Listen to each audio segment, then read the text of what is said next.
برای پرنده قفس نساز و در پیش خانه خود نیال غرس بکن.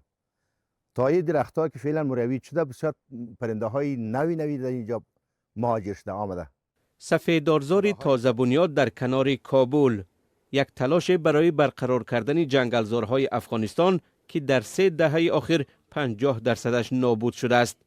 سازمان ملل متحد و بنیاد آقاخان از نهال شینانی در افغانستان پشتیبانی میکنند. فعلا اینمی چیزایی که در اینجا اعداد شده، این درخت یا باغچه تقریبا یک نمونه است برای مردم.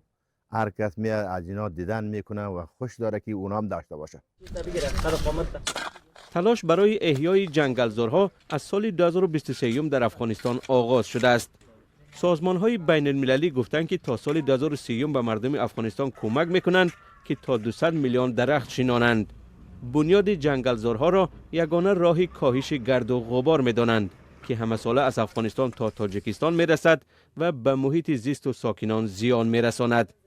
نیال میشنن، نیال چیز خوبی است، به محیط زیست فایده داره و اکسیژن بسیار خوبش تولید میکنه. آمدیم اینجا یک همکاری کنیم که تازه کمک کنیم. زندگی ما که سیاتی خود ماست دیگه، آلودگی هوا رو جذب میکنه دیگه، آب و هوای خاک دیگه، محیط سرسبز نگاه میکنه، سرسبزی دیگه به خاطر چوب شون چه بوده، این یک فایده دیگه.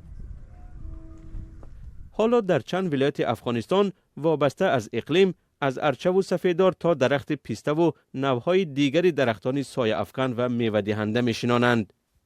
مقامات طالبان که افغانستان را نظارت میکنند به سازمانهای بین المللی وعده دادند که پیش راه درختبری را میگیرند و به مردم برای بنیاد باغ و جنگل یاری میکنند.